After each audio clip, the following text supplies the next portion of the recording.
Hey everybody, welcome back to the station. Today on episode 3, we're going over the Pennsylvania Railroad steam locomotive duplexes.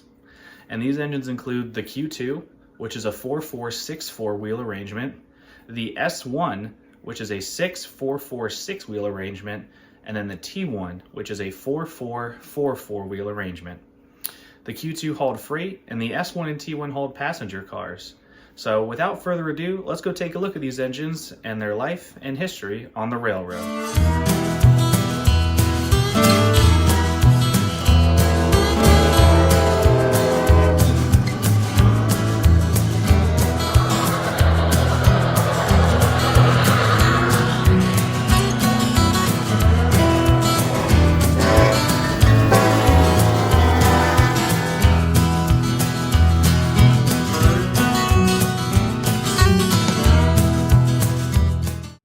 The S1 duplex number 6100 had a 6-4-4-6 wheel arrangement.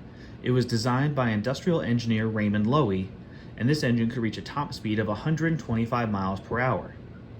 However, due to its non-articulated rigid frame, this engine could only travel on routes with curves that were not too tight. It had to be on wider curves and only traveled from the end of its time from Crestline, Ohio to Chicago, Illinois. The engine is so beautiful. I truly love the look of this engine. I'm so glad I was able to add it to my collection.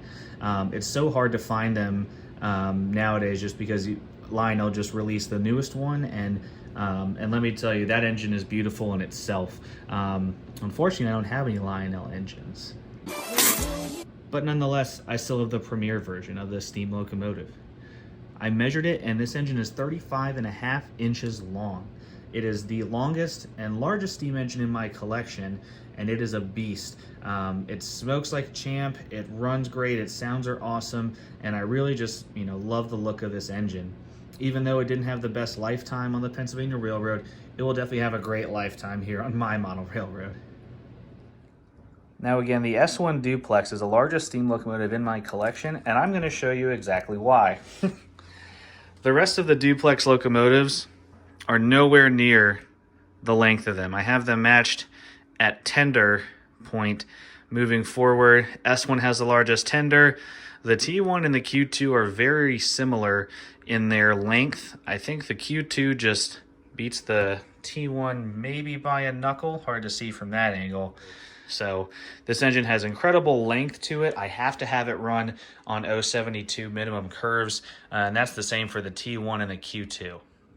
But this engine is really great. It runs beautifully. It's super powerful. As you can tell, it's got those giant drivers with a wonderful motor just powering up this engine. So without further ado, let's take a look at this steam engine. Now departing for Pittsburgh on track 2, train number 48, the Trailblazer.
Next, we're going to be taking a look at the Pennsylvania Railroad Q2 with a 4-4-6-4 wheel arrangement.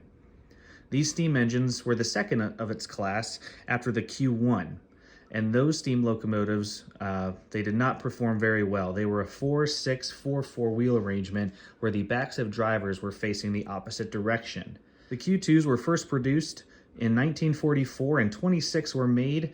They stopped production in 1945 and immediately released these engines out to service. They were incredibly strong, and at the time they were the largest non-articulated steam locomotives to pull freight. They were also one of the strongest ones ever to haul it after the big boy. These engines could haul freight cars up to 125 in count and could well withstand a full speed of 25 miles per hour without any issues.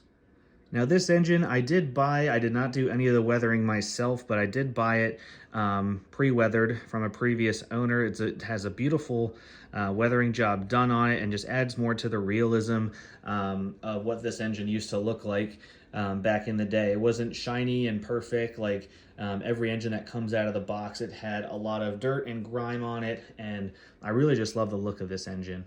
The Q2 served the Pennsylvania Railroad well up until dieselization occurred in the late 1940s, early 1950s.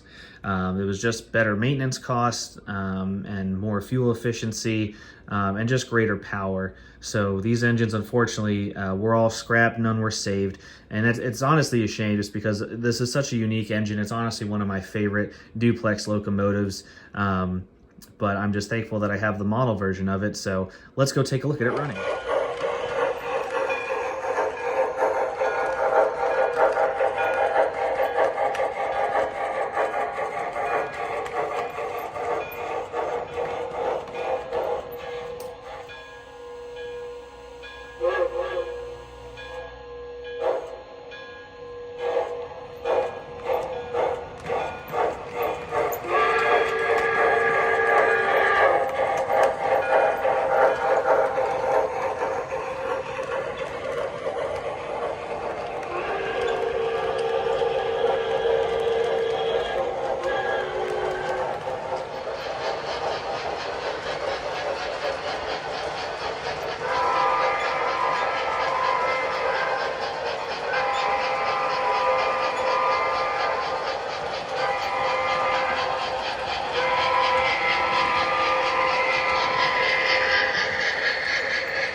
And last but certainly not least, the Pennsylvania Railroad T1 duplex with a 4-4-4-4 wheel arrangement.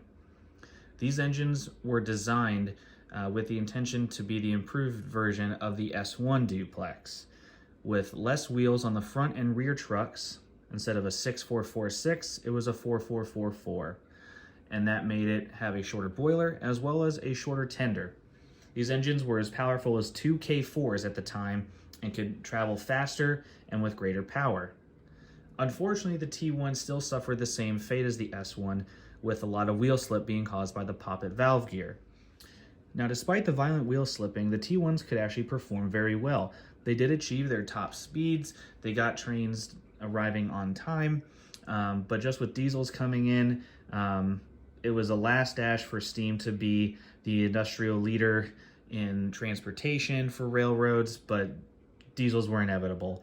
The T1s were eventually cut in their numbers, and then the last one was scrapped in the 1950s. But thankfully, this engine is being rebuilt. The T1 Trust Company is building a T1 from the rails up in terms, and they are estimated to be done in 2030. So I'm really excited that one of these could be hitting the rails. I get to see it in real life whenever that time is going to be. And until then, I have this wonderful steam engine from MTH Premier to run on the layout. And I got this one at the end of 2020. One of the stimulus checks that we used to get helped me get this engine. And it's been a wonderful addition to the layout ever since. So I hope you all enjoy the T1. Now departing for Pittsburgh on track 1, train number 75 to Duquesne.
Now departing for Pittsburgh on track 2, train number 48, the Trailblazer.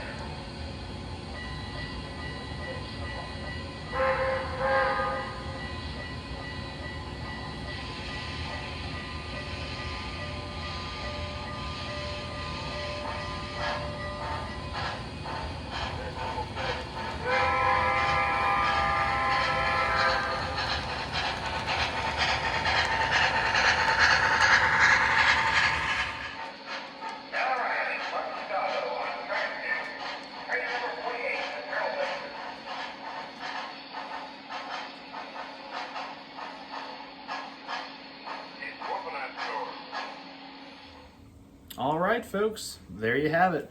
All 3 duplex locomotives from the Pennsylvania Railroad. I'm really thankful I have these engines in my collection and really excited to one day hopefully see the T1 duplex ride the rails again.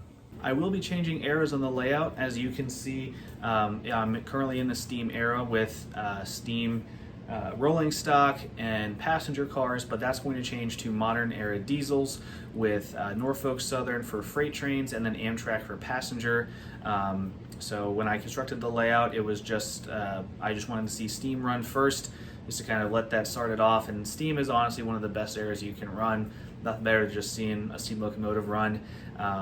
But now that everything's been settled and the layout's all wired up and constructed, I'm happy to run my modern diesels with some intermodal cars. You'll see my oil trains, the just regular mixed freight. So I can't wait to show you all more of what I've collected over the time with that. And speaking of modern rolling stock and the modern era of freight, I have these two really nice coil cars from Mario's Trains in Winchester, Virginia. I'm very close with Joe and Mario, and they gave me a great deal on both of these, and I highly recommend you check out their website. It's just mariostrains.com. They have free shipping on any item that's $50 or more. They have rolling stock and engines of all scales from G, O, S gauge, HO, and N gauge. It's honestly, as they call it, the source for the enthusiast. They have lots of great engines, and they're fast, friendly service. You can't get it anywhere else, so definitely recommend you all check them out. I'll leave a phone number in the link in the description of this video. So that about does it, folks. Thanks for stopping by the station again on episode 3 of Sean's Station, and the next episode is going to be going over modern diesel freight and passengers, so we're really looking forward to that. I appreciate all the love and support from Instagram and YouTube. If you haven't yet, click that subscribe button, like the video, share the video on all platforms if you would like, and we'll be catching you around the next time. This is Sean Station, signing off.